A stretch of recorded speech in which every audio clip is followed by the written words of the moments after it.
Yeah,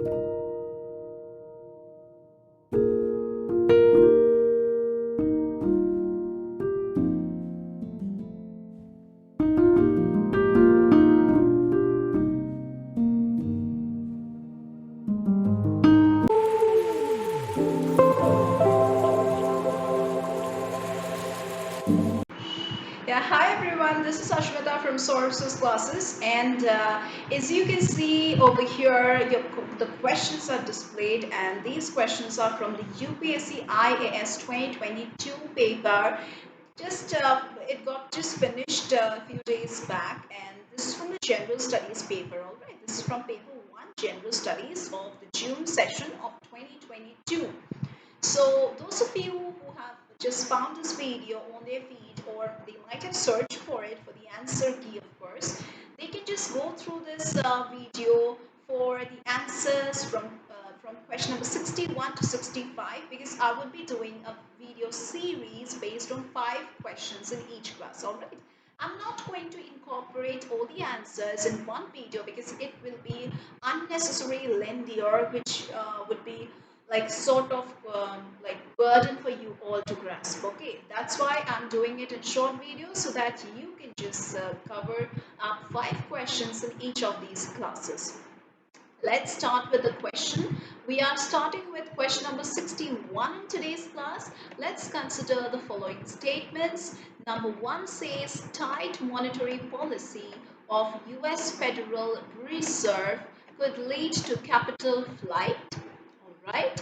Number 2 says capital flight may increase the interest cost of firms with existing external commercial borrowings.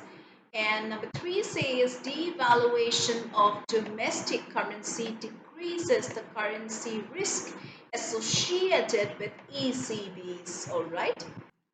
Over here, your correct answers would be number 1, of course, and number 2. Okay, so number 1 and number 2 are your correct options.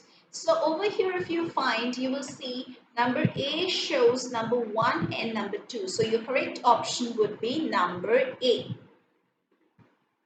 So why did I choose number 1 and number 2 and not number 3 as the correct option? This is because, first of all, let me tell you, number 1 is correct. And why did I consider it to be correct is tight monetary policy of the US Federal Reserve could lead to capital flight. So this is called taper tantrum. Alright, so this tight monetary policy is known as taper tantrum. Talking about number 2, why did I consider it to be a correct one? It's because the interest risk which is associated with capital flight increases the interest rate on firms with existing borrowings. So that is why this sentence is also correct. Now, why didn't I consider this one to be correct? Is because you see capital risk is associated with capital flight, of course. So devaluation of the domestic currency will increase the risk with external commercial borrowings. Now, definitely that will increase the liability of the domestic firms in terms of domestic currency. That is why I have considered it to be incorrect. Now let us move over to the next question, that is question number 62, which says consider the following states. They have given Andhra Pradesh, they have given Kerala, they have given Himachal Pradesh, they have given Tripura. Alright, now the question that is being asked is how many of the above are generally known as tea producing states. Number A says only one state, number B says only 2 states. Okay, we don't need to read these. We just need to consider which of the following are tea producing states. Okay, this is what we have to find out in question number 62.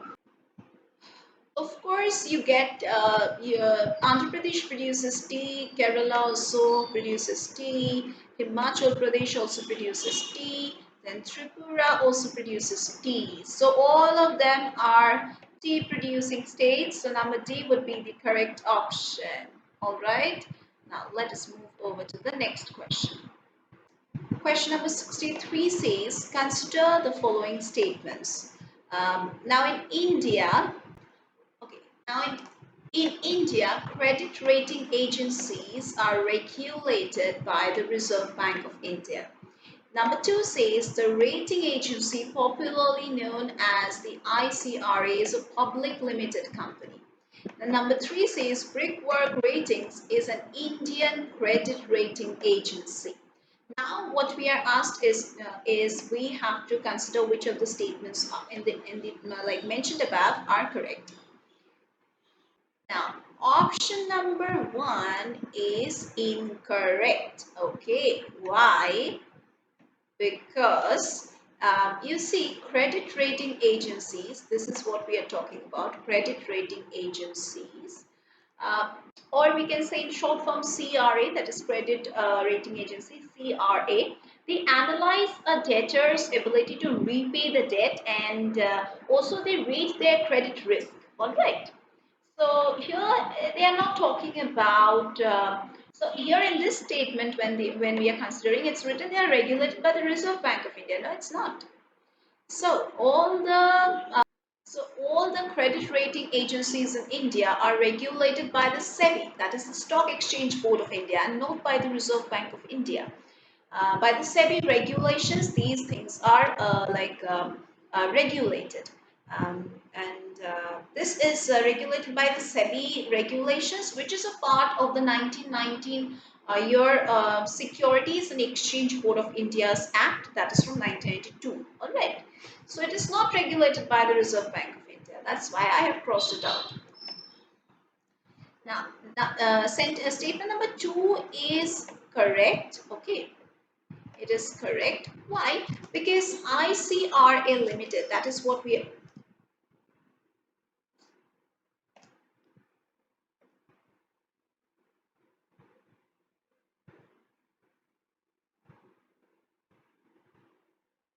that is ICRA Limited, that is what we are talking about over here, is a public limited company that was set up in 1991 in Gurugram. Okay. And this company was formerly known as the Investment Information and the Credit Rating Agency of India Limited. So it's a public limited company, of course. So it's correct. Let's talk about this number three statement, that is correct, because it's correct because you see brickwork ratings that we are considering over here. Brickwork ratings, we're talking about this one over here. This is recognized as external credit assessment agency. All right. And this is considered by the Reserve Bank of India, RBI itself, to carry out the credit ratings in India. So from these things we can consider that number two and number three are correct, right? So number B is your correct option. All right. Now let's move over to question number 64. Now question number 64 says, with reference to the Bank's Board Bureau, that is BBB, which of the following statements are correct? Now the statements are given. The governor of RBI is the chairman of BBB. Number two says BBB recommends for the selection of heads for the public sector banks.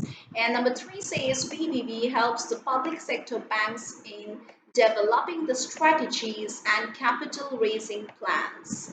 Now, we need to consider which of these is correct. So here statement number one is incorrect. Statement number one, I'm considering it to be incorrect. Now, why? Because it is not mandated that the governor of Reserve Bank of India would be the chairman of the Bank Board Bureau, that is the BBB. So that's incorrect. What about statement number two and three? Statement number two is correct. Statement number three is also correct. Now, why? Because the this Banks Board Bureau, that is the BBB, is empowered to select the heads of the public sector banks. All right, and it also helps the public sector banks to develop strategies, and it also helps in capital raising plans. Now, the broad agenda of the Bank's Board Bureau, that's the BBBs, was the administration of the state-owned lenders. Its primary functions were providing assistance to the public sector banks to restructure their business strategies. They also helped in assisting the banks with strategies to deal with the issue of bad loans or stressed assets.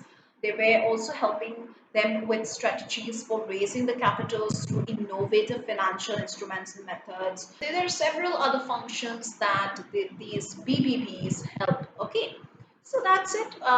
We have chosen number 2 and 3, so we can see number 2 and 3 over here. That is number B is your correct option.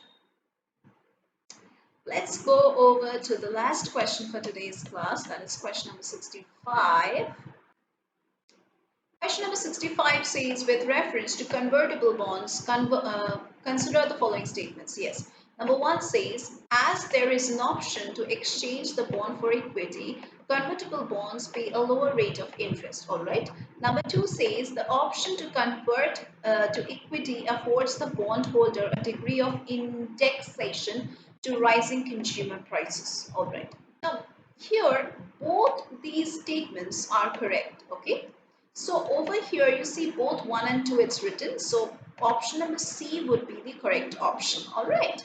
Now I would be telling you why did I choose both these options to be correct. Now first of all, let me talk about this convertible bonds. Let me highlight it for you. That's convertible bonds. Now convertible bonds, what are these? Convertible bonds are hybrid securities that offer investors the best of both the stocks as well as the bonds.